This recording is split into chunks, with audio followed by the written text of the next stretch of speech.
10 फरवरी 1989। मुजफ्फरपुर के लंगट सिंह कॉलेज का hostel number 5 Saraswati पूजा के जश्न में डूबा था। भीड़ में छात्र थे, पुराने छात्र थे, स्थानीय नेता थे और उन्हीं के बीच हथियारों और बमों से लैस एक दस्ता चुपचाप अंदर दाखिल हो चुका था।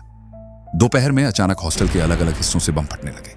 भगदड़ मची, लोग जान बचाकर भागे। तभी हमलावरों ने अपने असली निशाने को चारों तरफ से घेरा और उसके सीने में दर्जनों गोलियां उतार दी।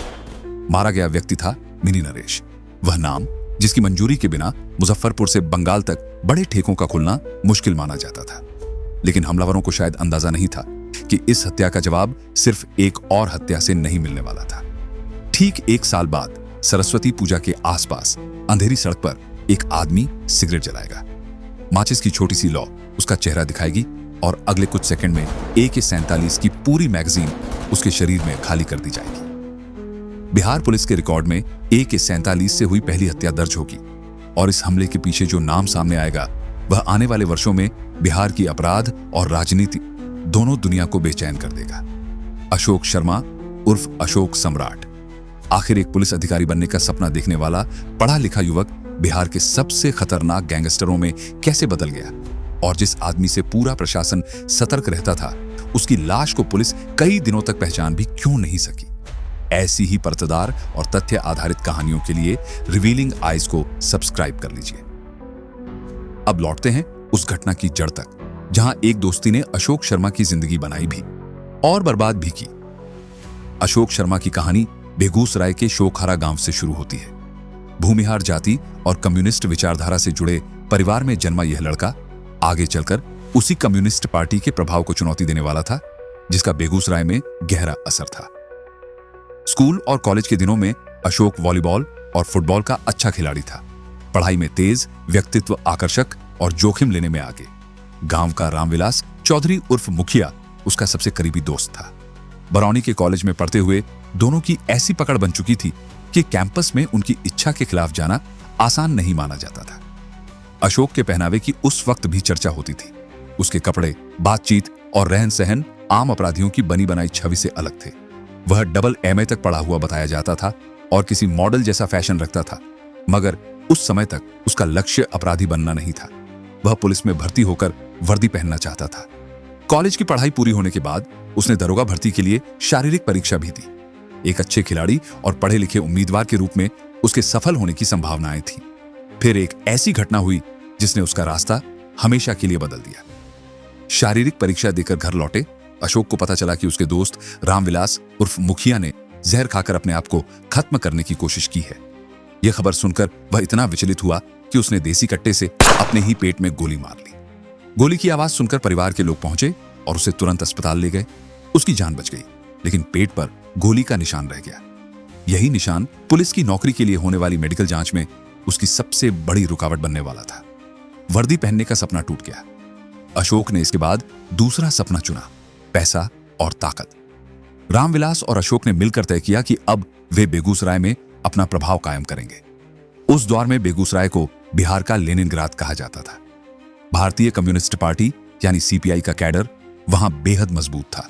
पार्टी ने कई चुनाव जीते थे और कमजोर होने के बाद भी वह मुकाबले को त्रिकोणीय बनाने की क्षमता रखती थी। स्थानीय फैसलों से लेकर राजनीतिक समीकरणों तक उसका गहरा असर था। दूसरी ओर कांग्रेस और CPI के बीच लंबे समय से खूनी संघर्ष चलता आया था। कहा जाता है कि इससे पहले कामदेव सिंह कांग्रेस के लिए बूथ कब्जाने सहित कई आपराधिक गतिविधियों में शामिल रहते थे। उनकी हत्या के बाद एक खाली जगह बन गई जिस पर CPI कैडर का प्रभाव बढ़ गया। इसी राजनीतिक और आपराधिक माहौल के बीच अशोक शर्मा और रामविलास चौधरी ने अपना खेल शुरू किया। दोनों ने बिस्कोमान को निशाना बनाया। बिस्कोमान यानी Bihar state cooperative marketing union, जो बिहार सरकार की संस्था थी और प्रदेश में खाद के वितरण की बड़ी जिम्मेदारी संभालती थी। बेगूसराय में जब खाद की खेप उतरती तो रात के अंधेरे में उसका एक हिस्सा गायब कर दिया जाता। इसी रास्ते से दोनों के पास पैसा आने लगा। उनकी बढ़ती हिम्मत देखकर स्थानीय कांग्रेसी नेताओं ने भी उन्हें संरक्षण देना शुरू कर दिया। शुरुआत में अशोक और रामविलास का ध्यान पैसा कमाने तक सीमित था, लेकिन एक दिन कांग्रेस से जुड़े लोगों के उकसावे में उन्होंने CPI कार्यालय के बाहर गोली चला दी। इसके बाद दोनों सीधे उस राजनीतिक संघर्ष का हिस्सा बन गए जिसे अभी तक वे लाभ भर उठा रहे थे। सीपीआई कैडर ने उन्हें अपने लिए खतरा मानना शुरू कर दिया। दोनों ने बेगूसराय और बरौनी के छोटे बड़े ठेकों में दखल देना शुरू किया।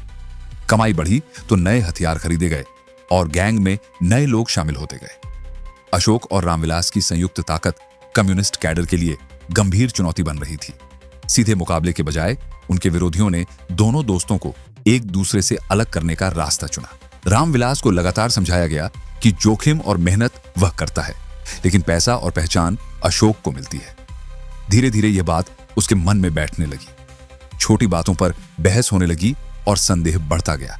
आखिर पंचायत बैठी, कमाए गए पैसे और संपत्ति का बंटवारा हुआ और दोनों ने अलग अलग काम करने का फैसला कर लिया। लेकिन समस्या यह थी कि दोनों का लक्ष्य एक था और इलाका भी एक ही। रामविलास के पीछे अब सीपीआई का समर्थन था। अशोक जो भी नया कदम उठाता, उसका टकराव पुराने दोस्त और कम्युनिस्ट कैडर से होना तय था। दोस्ती खत्म हो चुकी थी, अब दोनों के बीच सिर्फ वर्चस्व का सवाल बचा था। वरिष्ठ अपराध पत्रकार ज्ञानेश्वर वात्स्यायन के अनुसार इस दुश्मनी की पहली खुली झलक एक शादी के दौरान दिखाई दी। दोनों परिवारों में एक ही समय बारात आनी थी और रास्ता भी एक था। विवाद इस बात पर हुआ कि पहले बारात किसके दरवाजे पर पहुंचेगी। बारात पहले रामविलास के घर गई और अशोक ने यह सब अपनी आंखों से देखा। दिखने में यह मामूली विवाद था, मगर दोनों के बीच चल रहे अहंकार और प्रतिस्पर्धा ने इसे प्रतिष्ठा का सवाल बना दिया। रामविलास अशोक की आदतों, कमजोरी और काम करने के तरीके को करीब से जानता था। उसे समझ आ चुका था कि अपना विस्तार करने के लिए अशोक को रास्ते से हटाना जरूरी होगा। बताया जाता है कि उसने अशोक पर एक दो बार जानलेवा हमले भी करवाए, लेकिन अशोक बच निकला।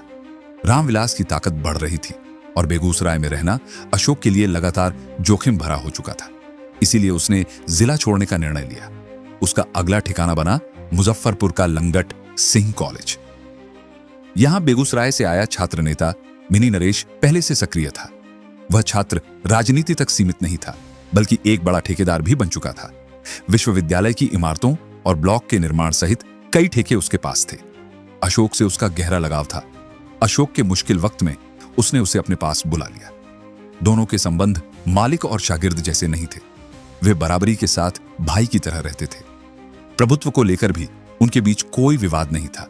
उनके प्रभाव के कारण बेगूसराय से आए छात्र मुजफ्फरपुर में संगठित होने लगे। इस गठजोड़ का मुकाबला करना स्थानीय विरोधियों के लिए लगातार मुश्किल होता गया। मोचू नरेश की हत्या में बेगूसराय के कम्युनिस्ट नेता वीरेंद्र सिंह का नाम आया था। हालांकि बाद में मिनी नरेश और वीरेंद्र सिंह के बीच समझौता हो गया। इसी बीच मोतिहारी से आए चंद्रेश्वर सिंह ने मुजफ्फरपुर में अपना प्रभाव बढ़ाना शुरू किया। उसने सबसे पहले वीरेंद्र सिंह की हत्या की। ठेकों को लेकर शुरू हुई प्रतिस्पर्धा अब एक हिंसक गैंगवार में बदल चुकी थी। उस समय मुजफ्फरपुर की राजनीति में कांग्रेस के दो नेताओं ललितेश्वर प्रसाद शाही और रघुनाथ पांडे का बड़ा प्रभाव था। दोनों एक ही पार्टी में थे, लेकिन आपसी संबंध अच्छे नहीं थे। वक्त के साथ ललितेश्वर प्रसाद शाही के बेटे हेमंत शाही ने अपने खेमे की कमान संभाल ली। राजनीतिक संरक्षण के इस मुकाबले में मिनी नरेश और अशोक सम्राट के पीछे हेमंत शाही थे, जबकि चंद्रेश्वर सिंह को रघुनाथ पांडे का संरक्षण मिला हुआ था। चंद्रेश्वर सिंह के गैंग में छोटन शुक्ला और भुटकुन शुक्ला जैसे नाम भी शामिल हो गए। एक तरफ चंद्रेश्वर सिंह का गुट था, दूसरी तरफ मिनी नरेश और अशोक शर्मा। मुजफ्फरपुर में गैंगवार अपने चरम पर पहुंच गया। वीरेंद्र सिंह की हत्या का बदला लेने के लिए मिनी नरेश ने कई बार चंद्रेश्वर सिंह के गिरोह को निशाना बनाया, मगर चंद्रेश्वर तक नहीं पहुंच सका। अशोक और मिनी नरेश के साथ आने के बाद ठेकों पर उनकी पकड़ इतनी मजबूत हो गई कि आसपास के जिलों में भी उनकी मंजूरी के बिना टेंडर खुलना मुश्किल बताया जाने लगा। इसी दौर में हॉस्टल के एक कमरे में छात्रों की बैठक हुई। वहां अशोक और मिनी नरेश दोनों मौजूद थे। किसी छात्र ने अशोक से कहा कि बेगूसराय से मुजफ्फरपुर तक अब उनका एक छत्र राज्य है, इसलिए उन्हें सिर्फ अशोक नहीं, अशोक सम्राट कहा जाना चाहिए। एक कमरे से निकला यह नाम जल्द ही छात्रों से होता हुआ आम लोगों, नेताओं और प्रशासनिक अधिकारियों तक पहुंच गया। अशोक शर्मा अब अशोक सम्राट बन चुका था। दूसरी तरफ चंद्रेश्वर सिंह सही अवसर की प्रतीक्षा कर रहा था। वह जानता था कि अशोक और मिनी नरेश साथ रहे तो उन्हें सीधे चुनौती देना आसान नहीं होगा। मौका तब मिला जब अशोक किसी काम से पटना गया। रवाना होने से पहले उसने मिनी नरेश को सावधान रहने और उसके लौटने तक अपनी गतिविधियां सीमित रखने के लिए कहा था, लेकिन वह दोनों की आखिरी मुलाकात साबित हुई। 10 फरवरी 1989 को सरस्वती पूजा थी। बिहार और उत्तर प्रदेश के विश्वविद्यालय हॉस्टलों में यह आयोजन किसी बड़े त्योहार से कम नहीं होता। पुराने छात्र, स्थानीय नेता और अलग अलग जगहों से आए मेहमान हॉस्टल पहुंचते थे। इसी भीड़ ने चंद्रेश्वर सिंह के लोगों को वह आड़ दे दी जो सामान्य दिनों में मिलना संभव नहीं था। छोटन शुक्ला और भुटकुन शुक्ला को भी इस कार्रवाई में शामिल बताया गया। हथियारबंद लोग मेहमानों के बीच मिलकर हॉस्टल परिसर में दाखिल हुए। जब आयोजन अपने चरम पर पहुंचा तभी कई दिशाओं से बमबाजी और गोलीबारी होने लगी। अचानक मची भगदड़ में छात्र और मेहमान इधर उधर भागे। उसी अफरा तफरी के बीच हमलावरों की एक टुकड़ी ने मिनी नरेश को घेर लिया और गोलियों से छलनी कर दिया। लंगट सिंह कॉलेज के उस दौर के पूर्व छात्रों के अनुसार हॉस्टल में घुसकर मिनी नरेश की हत्या की कल्पना करना भी बड़ा दुस्साहस था। उनकी सुरक्षा और स्थानीय पकड़ इतनी मजबूत थी कि किसी अंदरूनी मदद के बिना ऐसा हमला बेहद कठिन माना जाता था। लेकिन हमले के दिन भीड़ और पूरी योजना ने इसे संभव बना दिया। मिनी नरेश की हत्या ने अशोक सम्राट को गहरा झटका दिया। उसने हॉस्टल छोड़ दिया और कुछ महीनों तक लगभग शांत रहा। मगर यह शांति पीछे हटना नहीं थी। पर्दे के पीछे वह अपनी ताकत बढ़ा रहा था। आने वाले समय में उसी तैयारी की धमक बिहार से निकलकर बंगाल और उत्तर प्रदेश तक महसूस की जाने वाली थी। पत्रकार प्रेम कुमार के अनुसार मिनी नरेश की हत्या के बाद अशोक के काम पर भी असर पड़ा। वह कभी कभार छिपते हुए हॉस्टल आता और छात्रों के बीच बैठकर बदला लेने की बात दोहराता। उसका कहना था कि साल पूरा होते ही हिसाब कर दिया जाए। चंद्रेश्वर सिंह की गतिविधियों की लगातार जानकारी जुटाई जाने लगी। तैयारी ऐसी थी कि अगली बार निशाना बचने न पाए। 28 जनवरी 1990 को मुजफ्फरपुर के छाता चौक पर अशोक अपनी कार में कार्बाइन लेकर चंद्रेश्वर सिंह की प्रतीक्षा कर रहा था। उसने गाड़ी के भीतर से निशाना लगाने की कोशिश की, लेकिन हथियार से गोली ही नहीं चली। बाद में उसने करीबियों को बताया कि कार्बाइन में जंग लगने के कारण वह काम नहीं कर सकी। हमला नाकाम था, पर इरादा नहीं बदला। अशोक ने तय किया कि सरस्वती पूजा के आसपास ही बदला पूरा किया जाएगा। चंद्रेश्वर सिंह के बेटे का तिलक भी अगले दिन होना था। अशोक के लिए यह सिर्फ हत्या नहीं, उसी तरह खुशी को मातम में बदलने का जवाब था, जैसा मिनी नरेश के साथ हुआ था। 29 जनवरी 1990 की शाम अशोक फिर अपनी गाड़ी में बैठकर चंद्रेश्वर सिंह की प्रतीक्षा करने लगा। इंतजार लंबा चला और अंधेरा हो गया। तभी चंद्रेश्वर सिंह अपनी गाड़ी से वहां पहुंचा। आसपास इतना अंधेरा था कि चेहरा साफ दिखाई नहीं दे रहा था। उसे सिगरेट पीने का शौक था। गाड़ी से उतरकर उसने सिगरेट जलाई। लाइटर की लौ में उसका चेहरा कुछ क्षण के लिए साफ दिखाई दिया। अशोक को उतना ही वक्त चाहिए था। उसने AK-47 को बर्स्ट मोड पर रखा और कुछ ही सेकंड में चंद्रेश्वर सिंह के शरीर में करीब 30 गोलियां दाग दी। लगभग पूरी मैगजीन खाली कर दी गई। चंद्रेश्वर सिंह की मौके पर मौत हो गई। बिहार पुलिस के रिकॉर्ड में यह AK-47 से की गई पहली हत्या मानी गई। उस समय बिहार के कई पुलिस अधिकारियों ने भी इस हथियार को प्रत्यक्ष रूप से नहीं देखा था। घटना की खबर फैलते ही अशोक सम्राट का खौफ कई गुना बढ़ गया। बिहार में दूसरे बाहुबली उभर रहे थे, लेकिन अशोक के पास ऐसा ऑटोमेटिक हथियार था जिसने ताकत का पूरा संतुलन बदल दिया था। AK-47 उसके पास कैसे पहुंची, इसे लेकर दो अलग और अपुष्ट कहानियां प्रचलित रहीं। पहली कहानी के अनुसार उसने यह हथियार खालिस्तानी आतंकियों से खरीदा था। दूसरी कहानी यह थी कि भारतीय सेना में उसके कुछ परिचितों ने मारे गए आतंकियों से जब्त हथियार उस तक पहुंचाए। यह भी कहा गया कि रामदिरी गांव के मुन्ना सिंह नाम के व्यक्ति के जरिए हथियार अशोक तक पहुंचा था। इनमें से किसी कहानी की निर्णायक पुष्टि सामने नहीं आई, इसलिए इन्हें स्थापित तथ्य की तरह नहीं देखा जा सकता। इतना जरूर बताया जाता है कि आगे चलकर उसके पास AK-47 की अच्छी खासी संख्या थी। इस हथियार के साथ अशोक ने बेगूसराय में दोबारा प्रवेश किया। उसी बेगूसराय में जिसे कभी रामविलास चौधरी के बढ़ते प्रभाव और जान के खतरे के कारण छोड़ना पड़ा था। ज्ञानेश्वर वात्स्यायन के अनुसार मिनी नरेश की हत्या की योजना में शामिल बताया जाने वाला रामलखन दास महंत अशोक की पकड़ में आ गया। रामलखन रामविलास चौधरी का करीबी था। दोनों के बीच समझौता हुआ कि अगर रामलखन रामविलास की हत्या कराने में अशोक की मदद करेगा तो अशोक उसे माफ कर देगा। कुछ महीनों बाद रामलखन ने अशोक को रामविलास की हत्या के लिए बुलाया। अशोक को शक था कि कहीं रामलखन और रामविलास मिलकर उसे जाल में ना फंसा दे। उसने खुद वहां जाने के बजाय रामलखन से कहा कि वह रामविलास को मार दे। आखिरकार रामविलास की हत्या कर दी गई। यह अशोक की जिंदगी का सबसे विचित्र मोड़ था। जिस रामविलास के आत्महत्या के प्रयास की खबर सुनकर उसने कभी अपने पेट में गोली मार ली थी, उसी बचपन के दोस्त की हत्या अब उसके कहने पर हुई। दोस्ती, साझेदारी, शक और वर्चस्व, इन 4 चरणों ने दोनों को इतनी दूर ला दिया था कि एक की ताकत बनाए रखने के लिए दूसरे का जिंदा रहना असंभव समझा जाने लगा। बेगूसराय लौटने के बाद अशोक ने अपना ध्यान मुख्य रूप से ठेकों पर लगाया।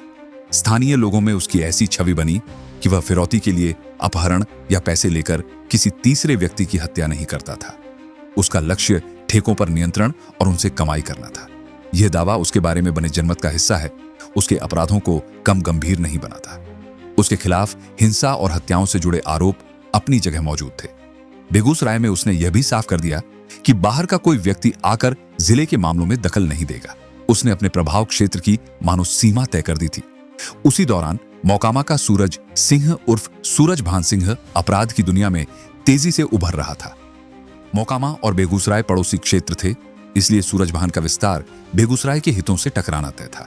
उस समय बरौनी और बेगूसराय के बड़े ठेकों में 2 निर्माण कंपनियों का दबदबा था। रीता कंस्ट्रक्शन के मालिक रतन सिंह थे और कमला कंस्ट्रक्शन के मालिक भाजपा नेता राम लखन सिंह। दोनों की राजनीतिक महत्वाकांक्षाएं थीं और राजनीति के लिए जरूरी पैसा मुख्य रूप से रिफाइनरी और रेलवे के ठेकों से आता था। मगर ये ठेके केवल राजनीतिक संपर्क से नहीं मिलते थे, इनके लिए बाहुबल भी जरूरी समझा जाता था। रतन सिंह के लिए ठेके हासिल कराने की जिम्मेदारी अशोक सम्राट ने संभाल रखी थी। उसके प्रभाव के कारण बड़े ठेके लगातार रीता कंस्ट्रक्शन को मिल रहे थे। इसका जवाब देने के लिए रामलखन सिंह ने मोकामा के उभरते गैंगस्टर सूरज भान सिंह को अपने खेमे में शामिल कर लिया। यहीं से अशोक सम्राट और सूरज भान सिंह के बीच वह गैंगवार शुरू हुई, जिसकी चर्चा बिहार के आपराधिक इतिहास में लंबे समय तक रही। इस दुश्मनी की एक पुरानी वजह भी बताई जाती है। अपराध की दुनिया में सूरज भान के चर्चित होने से पहले उसके भाई मोती सिंह की हत्या हुई थी और उसका आरोप अशोक सम्राट पर लगा था। इसके साथ ही सूरज भान तेजी से अपनी पहचान और प्रभाव बढ़ाना चाहता था। सामने खड़ा आदमी कितना ताकतवर है, इससे पीछे हटना उसकी योजना का हिस्सा नहीं था। अशोक बेगूसराय में किसी बाहरी दखल को स्वीकार करने के लिए तैयार नहीं था। उस दौर में जिले के भीतर उसकी इच्छा ही कई बार अंतिम फैसला मानी जाती थी, मगर सूरज भान लगातार उसे चुनौती दे रहा था। इसी दौरान बेगूसराय के मथुरापुर में एक किसान की हत्या हुई और उसमें सूरज भान सिंह का नाम सामने आया। अशोक के लिए यह उसके क्षेत्र में सीधी घुसपैठ थी। उसने इस प्रतिद्वंद्विता का स्थायी समाधान निकालने का फैसला किया। पत्रकार प्रेम कुमार के अनुसार अशोक दुश्मन को मारने के लिए केवल दूसरों पर निर्भर नहीं रहता था, वह खुद एक अच्छा निशानेबाज था और मुठभेड़ में आगे रहकर हमला करने से नहीं डरता था। सूरज भान पर होने वाले हमले का नेतृत्व भी उसने खुद किया। एक शाम सूरज भान सिंह अपने घर से बाहर निकला। कुछ दूरी पर अशोक AK-47 लेकर पहले से घात लगाए बैठा था। सूरज भान दिखाई देते ही उसने गोलियां चलानी शुरू कर दी, लेकिन बीच में एक गाय आ गई। गोलियों का बड़ा हिस्सा गाय और सूरज भान के सहयोगी मनोज सिंह को लगा। सूरज भान के पैर में भी गोली लगी, मगर वह जिंदा बच गया। हमला असफल था, लेकिन उसका असर गहरा था। कुछ मिनट की उस गोलीबारी ने सूरज भान को यह बता दिया कि अशोक केवल चेतावनी देने वाला विरोधी नहीं है। अशोक के जीवित रहने तक यह खतरा उसके सामने बना रहा। अब अशोक का प्रभाव केवल अपराध जगत तक सीमित नहीं रहा। विधायकों और सांसदों ने भी उससे संबंध बढ़ाने शुरू कर दिए। उसका पटना आना जाना बढ़ा। ठेकों के काम से वह एक कार्यपालक अभियंता के घर जाता था। वहीं अभियंता की बेटी से उसकी मुलाकात हुई। इस कहानी में उस युवती का बदला हुआ नाम मानसी बताया गया है। मानसी पटना विमेंस कॉलेज की छात्रा थी। शुरुआत में उसे अशोक की असली पहचान मालूम नहीं थी। मुलाकातें बढ़ी और दोनों एक दूसरे के करीब आ गए। मानसी के पिता इस रिश्ते के सख्त खिलाफ थे। शादी की जिद बढ़ी तो अशोक ने उसे अपने जीवन की वास्तविकता बताई, लेकिन इसके बाद भी मानसी पीछे नहीं हटी। आनंद मोहन ने पटना से करीब 300 किलोमीटर दूर बांका के एक गांव में दोनों की शादी करवाई। दोनों परिवार इस शादी के पक्ष में नहीं थे। 1994 में अशोक के मित्र रतन सिंह के घर शादी का रिसेप्शन रखा गया। पत्रकार प्रेम कुमार के अनुसार वह स्वयं उस आयोजन में मौजूद थे। वहां अशोक का सार्वजनिक प्रभाव पहली बार पूरे विस्तार से दिखाई दिया। बिहार के बड़े नेता और अधिकारी भी समारोह में पहुंचे। 1995 का विधानसभा चुनाव नजदीक था और अशोक के प्रभाव को देखते हुए राजनीतिक लोगों के लिए उससे संबंध बनाए रखना जरूरी हो चुका था। लेकिन सत्ता के समानांतर खड़ी यही ताकत पुलिस और सरकार के लिए चुनौती बन रही थी। उस समय लालू प्रसाद यादव की जनता दल सरकार में CPI भी सहयोगी घटक थी। अशोक की राजनीतिक जड़ें कांग्रेस समर्थित खेमे से निकली थी। उसे नियंत्रित करने के लिए गुप्तेश्वर पांडे को बेगूसराय का पुलिस अधीक्षक बनाकर भेजा गया। उन्होंने लंबे समय से चल रहे गैंगवार के खिलाफ आक्रामक कार्रवाई शुरू की। 1993 और 1994 के दौरान उनके पुलिस अधीक्षक रहते बेगूसराय पुलिस ने 42 मुठभेड़ की। इस दबाव ने अशोक को पीछे हटने पर मजबूर कर दिया। इसी बीच अशोक ने 2 AK-47 एक बक्से में रखकर दीवार के ऊपर से गुप्तेश्वर पांडे के आवाज में फेंकवा दी। माना गया कि उसका उद्देश्य पुलिस की जांच को दूसरी दिशा में मोड़ना था। बरामद AK-47 की चर्चा इतनी हुई कि लालू प्रसाद यादव ने स्वयं उस हथियार को देखने की इच्छा जताई। उन्होंने तब तक इसके बारे में सुना था, प्रत्यक्ष रूप से देखा नहीं था। गुप्तेश्वर पांडे हथियार लेकर उनके आवास पहुंचे। बाद में उसे BMP मुख्यालय पटना में रखवा दिया गया। अशोक की यह चाल पुलिस कार्रवाई रोक नहीं सकी। गुप्तेश्वर पांडे ने उसके खिलाफ अभियान जारी रखा। दबाव इतना बढ़ा कि उनके पुलिस अधीक्षक रहते अशोक ने अपना मुख्य ठिकाना बेगूसराय से बाहर रखा। अब उसे लगने लगा था कि लंबे समय तक सुरक्षित और प्रभावशाली रहने के लिए राजनीति में सीधी जगह बनाना जरूरी है। राजनीति से उसका संपर्क पहले ही बन चुका था। 1991 के लोकसभा चुनाव में कांग्रेस ने ललितेश्वर प्रसाद शाही को टिकट नहीं दिया और रघुनाथ पांडे को उम्मीदवार बनाया। जनता दल से जॉर्ज फर्नांडिस मैदान में थे। कांग्रेस के करीब माने जाने के बावजूद अशोक ने रघुनाथ पांडे का विरोध किया। बताया जाता है कि वह AK-47 लेकर भूमिहार बहुल इलाकों में जाता और लोगों से मतदान के लिए घर से न निकलने को कहता।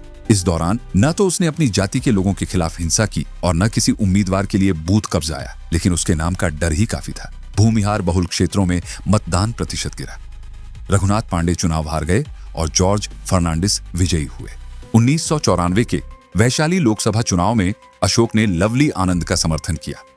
उस समय आनंद मोहन खुद को लालू प्रसाद यादव के विकल्प के रूप में पेश कर रहे थे। उन्होंने सवर्ण बाहुबलियों को एक मंच पर लाकर उनका नेतृत्व करने की कोशिश की और बिहार पीपल्स पार्टी बनाई। लेकिन इस गठजोड़ में एक बड़ी समस्या थी। आनंद मोहन के करीबी छोटन शुक्ला का नाम उसी गिरोह से जुड़ा था जिस पर मिनी नरेश की हत्या का आरोप लगा था। अशोक के लिए छोटन की मौजूदगी स्वाभाविक रूप से असहज थी। आनंद मोहन ने दोनों के बीच समझौता करवाया। दोस्ती नहीं हुई मगर खुली दुश्मनी रुक गई। जब आनंद मोहन ने छोटन शुक्ला को अपनी पार्टी से विधानसभा चुनाव लड़ाने की घोषणा की, उसके बाद बृज बिहारी प्रसाद के गिरोह पर छोटन की हत्या का आरोप लगा। छोटन की मौत के कारण अशोक और उसके बीच का पुराना संघर्ष आगे नहीं बढ़ सका। शादी के बाद मानसी लगातार चाहती थी कि अशोक अपराध की दुनिया छोड़ दे। पुलिस का दबाव बढ़ रहा था और अशोक को भी भविष्य सीमित दिखाई देने लगा था। दोनों ने तय किया कि वह चुनावी राजनीति में प्रवेश करेगा। सीट चुनी गई मुजफ्फरपुर की कुढ़नी विधानसभा। उम्मीद थी कि आनंद मोहन उसे बिहार पीपल्स पार्टी का उम्मीदवार बनाएंगे, लेकिन टिकट नहीं मिला। इसके बाद अशोक ने आनंद मोहन के मौन समर्थन के साथ निर्दलीय नामांकन दाखिल किया। इस चुनाव से पहले तक अशोक के बृज बिहारी प्रसाद से अच्छे संबंध थे। कुढ़नी से चुनाव लड़ने के फैसले ने रिश्ते बिगाड़ दिए। बृज बिहारी को अशोक और आनंद मोहन की निकटता से उतनी समस्या नहीं थी जितनी उसके कुढ़नी से मैदान में उतरने से थी। इस सीट पर बृज बिहारी ने ओंकारनाथ सिंह को समर्थन दिया था, जिस पर छोटन शुक्ला की हत्या का आरोप था। नतीजा आया तो जनता दल के बसावन प्रसाद भगत चुनाव जीत गए। निर्दलीय लड़कर अशोक दूसरे स्थान पर रहा। बृज बिहारी समर्थित ओंकारनाथ सिंह को केवल 102 वोट मिले। बाद में छोटन शुक्ला के भाई भुटको ने ओंकारनाथ सिंह की हत्या कर दी। चुनावी हार अशोक के लिए बड़ा झटका थी, लेकिन उसी समय उसके निजी और कारोबारी घेरे में एक और संकट बढ़ रहा था। जिस रतन सिंह के लिए वह रीता कंस्ट्रक्शन की झोली में ठेके डालता था, उसी से कमीशन को लेकर विवाद शुरू हो चुका था। 1 साल के भीतर दोनों के संबंध इतने खराब हो गए कि रतन सिंह ने अशोक के एक करीबी आदमी को तैयार करना शुरू कर दिया। उसने उस व्यक्ति को मिनी सम्राट कहा और दावा किया कि वह जब चाहे किसी दूसरे आदमी को अशोक सम्राट बना सकता है। चुनाव हार चुके अशोक ने इस चुनौती को अपनी पूरी सत्ता के लिए खतरा माना। उसने तय किया कि अपना वर्चस्व बचाने के लिए रतन सिंह को रास्ते से हटाना होगा। 5 मई 1995 बिहार विधानसभा चुनाव के नतीजे आने के करीब 1 सप्ताह बाद अपराध पत्रकार ज्ञानेश्वर वात्स्यायन के अनुसार सोनपुर में 6 मई को एक टेंडर खुलने वाला था। जानकारी थी कि रतन सिंह वहां खुद आएगा। अशोक ने मौके पर ही उसकी हत्या करने की योजना बनाई। फिर सूचना मिली कि 6 मई को टेंडर नहीं खुलेगा। इसके बावजूद अशोक और उसके लोगों ने रतन सिंह की तलाश में एक और रात रुकने का फैसला किया। उसके पास एक मारुति कार और एक ओमनी वैन थी। वह आमतौर पर मारुति में कम लोगों के साथ चलता था। कपड़े और बातचीत ऐसी रखी जाती थी कि रास्ते में पुलिस को शक न हो। रत्न सिंह पर हमले के लिए AK-47 और स्टेन गन जैसे हथियार मारुति की डिक्की में रखे गए थे, लेकिन तलाश के दौरान अशोक ने मारुति कहीं खड़ी कर दी और ओमनी वैन में बैठ गया। ऑटोमेटिक हथियार मारुति में ही छूट गए। यही छोटी सी भूल उसकी जिंदगी का आखिरी मोड़ बनी। उसी समय पटना में 2 बड़े कारोबारियों के बेटों का हाई प्रोफाइल अपहरण हुआ था। पुलिस पर उन्हें खोजने का भारी दबाव था। अलग अलग टीमें बनाई गईं और पटना आने जाने वाली सड़कों पर नाकेबंदी कर दी गई। मुजफ्फरपुर वैशाली मार्ग पर जांच की जिम्मेदारी मुठभेड़ विशेषज्ञ शशिभूषण शर्मा को मिली। जंदाहा रोड के नाके से अशोक की ओमनी वैन भी गुजरी। शशिभूषण शर्मा ने गाड़ी रोककर अंदर बैठे लोगों को तलाशी के लिए नीचे उतरने को कहा। वे घबरा गए और गाड़ी आगे बढ़ा दी। कुछ दूरी पर वैन टकरा गई। शशिभूषण शर्मा उनमें से किसी को चेहरे से नहीं पहचानते थे, मगर भागने की कोशिश ने उनका शक बढ़ा दिया। अशोक और उसके साथी वैन छोड़कर खेतों की तरफ भागे। अपहरण मामले के कारण पुलिस पहले से दबाव में थी, इसलिए उसने पीछा नहीं छोड़ा। मई की भीषण गर्मी में करीब 4 से 5 किलोमीटर तक दौड़ जारी रही। अशोक के ऑटोमेटिक हथियार मारुति में छूट चुके थे। पुलिस से मुकाबला करने के बजाय भागना ही उसके पास एकमात्र विकल्प था। भागते हुए वह अपने ससुराल दिग्घी के बहुत करीब पहुंच गया था, लेकिन खेतों के बीच रास्ता समझ नहीं सका। वह भूमिहार बहुल गांव था और उसका ससुराल भी वहीं था। अगर अशोक अपने साथियों के साथ वहां पहुंच जाता तो उसे स्थानीय संरक्षण मिलने की पूरी संभावना थी, मगर वह दूसरी दिशा में निकल गया और किसी अन्य गांव में जा पहुंचा। पुलिसकर्मी भी लगातार दौड़ने से थक चुके थे। तब शशिभूषण शर्मा ने स्थानीय लोगों की मदद लेने के लिए पीछा करते हुए डकैत डकैत चिल्लाना शुरू किया। उस दौर में डकैती की घटनाएं आम थीं और ग्रामीणों में पहले से आक्रोश था। आवाज सुनकर गांव के लोग भी भागते व्यक्तियों के पीछे लग गए। अशोक और उसके साथी पुलिस को चकमा देने के लिए विधवा शकुंतला देवी के घर में घुस गए। शकुंतला देवी ने साहस दिखाया और बाहर से दरवाजे की कुंडी लगा दी। शशिभूषण शर्मा ने वायरलेस के जरिए आसपास के थानों को खबर दी और अतिरिक्त पुलिस बल मांगा। उस गांव में नक्सल आंदोलन से जुड़े लोगों की भी अच्छी खासी संख्या थी। खबर फैलते ही ग्रामीणों ने घर को चारों तरफ से घेर लिया। अधिकांश लोगों को यह मालूम नहीं था कि भीतर अशोक सम्राट जैसा चर्चित गैंगस्टर मौजूद है। उनकी नजर में अंदर छिपे लोग डकैत थे। घेरा पूरा होने के बावजूद पुलिस तत्काल घर में दाखिल होने से डर रही थी। आशंका थी कि अंदर मौजूद लोगों के पास भारी हथियार हुए और उन्होंने अंधाधुंध गोलीबारी कर दी तो कई ग्रामीण मारे जा सकते हैं। इसी दौरान बताया जाता है कि ग्रामीणों ने मकान में आग लगा दी। आग बढ़ने लगी तो अशोक और उसके साथी बाहर निकले। बाहर आते ही पुलिस और ग्रामीणों की तरफ से कई राउंड गोलियां चली। इसके बाद भी भीड़ ने उन्हें बुरी तरह पीटा। हालत ऐसी हो गई कि चेहरों से पहचान करना मुश्किल था। पुलिस और ग्रामीणों की इस संयुक्त कार्रवाई में अशोक सम्राट और उसके साथी मारे गए। विडंबना यह थी कि जिस नाम से पूरा बिहार परिचित था, पुलिस को कई दिनों तक मालूम ही नहीं हुआ कि मरने वालों में अशोक सम्राट भी शामिल है। ओमनी वैन के चालक ने पूछताछ में बताया कि गाड़ी में मौजूद एक व्यक्ति का नाम रमा सिंह था। वही रमा सिंह जो आगे चलकर सांसद बने, लेकिन उस वर्ष निर्दलीय विधानसभा चुनाव हार गए थे। चालक के बयान के आधार पर पटना में पुलिस महानिदेशक GP दोहरे ने प्रेस कॉन्फ्रेंस कर रमा सिंह के मारे जाने की जानकारी दे दी। खबर सुनकर रमा सिंह का परिवार परेशान हो गया, मगर रमा सिंह जीवित थे। उन्होंने परिवार से संपर्क कर बताया कि उनकी मौत की खबर गलत है। परिवार ने सार्वजनिक रूप से इसकी पुष्टि की। अब पुलिस के सामने नई उलझन थी। अगर मरने वाला रमा सिंह नहीं था तो मुठभेड़ और भीड़ की हिंसा में आखिर मारे कौन गए थे? जांच आगे बढ़ी तो संभावना सामने आई कि एक शव अशोक सम्राट का हो सकता है। उसका परिवार पहचान के लिए अस्पताल पहुंचा। चेहरे की हालत ऐसी नहीं थी कि सामान्य तरीके से पुष्टि की जा सके। DNA जांच से पहले परिवार को उसके शरीर पर मौजूद एक पुराने निशान की याद आई। यह वही निशान था जो वर्षों पहले रामविलास चौधरी के खुद को खत्म के प्रयास की खबर सुनकर अशोक के अपने पेट में गोली मारने से बना था। शव के पेट पर वह दाग मौजूद था। इसी निशान के आधार पर परिवार ने पहचान की और स्पष्ट हुआ कि मारा गया व्यक्ति अशोक शर्मा उर्फ अशोक सम्राट ही था। जिस गोली ने कभी उसके पुलिस अधिकारी बनने का सपना खत्म किया था, उसी का निशान वर्षों बाद उसकी लाश की पहचान बना। अशोक सम्राट की मौत के साथ बिहार की आपराधिक दुनिया की एक बड़ी सत्ता समाप्त हो गई। उसका दबदबा उस दौर में था जब बाद में चर्चित हुए कई बाहुबली अपनी जगह बनाने की कोशिश कर रहे थे। उसकी मौत के बाद सूरजभान सिंह का प्रभाव तेजी से बढ़ा।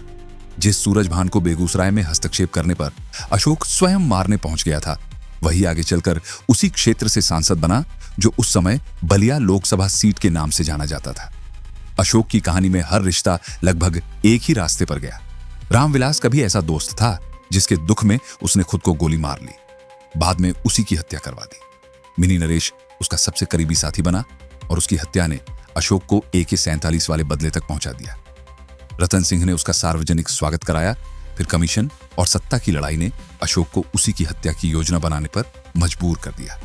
राजनीति में आनंद मोहन से सहारा मिला, लेकिन पार्टी का टिकट नहीं मिला। अपराध से निकलने के लिए उसने चुनाव लड़ा, मगर हार के कुछ ही दिनों बाद फिर एक हत्या की योजना में निकल पड़ा और वापस जीवित नहीं लौटा। बिहार में AK-47 की पहली दर्ज हत्या, ठेकों पर फैला प्रभाव, राजनीति से बने रिश्ते, पुलिस के साथ टकराव और अंत में पहचान से परे हो चुकी लाश, अशोक सम्राट की पूरी कहानी ताकत के उस ढांचे को दिखाती है जिसमें दोस्ती, कारोबार, जाति, राजनीति और अपराध अलग अलग नहीं बल्कि एक दूसरे से जुड़े हुए थे। लेकिन जिस आदमी को पुलिस जीवित रहते पकड़ नहीं सकी, उसकी मौत के बाद भी उसका नाम पुलिस की पहली घोषणा में दर्ज नहीं हो पाया। आपकी नजर में अशोक सम्राट के अंत की असली वजह क्या थी? पुलिस का बढ़ता दबाव, राजनीति में मिली हार, अपने करीबियों से लगातार दुश्मनी, या वह एक गलती जिसमें उसके हथियार दूसरी गाड़ी में छूट गए? अपनी राय कमेंट में जरूर बताइए। वीडियो पसंद आया हो तो इसे लाइक और शेयर करें और ऐसी गहरी खोजी कहानियों के लिए रिवीलिंग आइज को सब्सक्राइब कर लीजिए।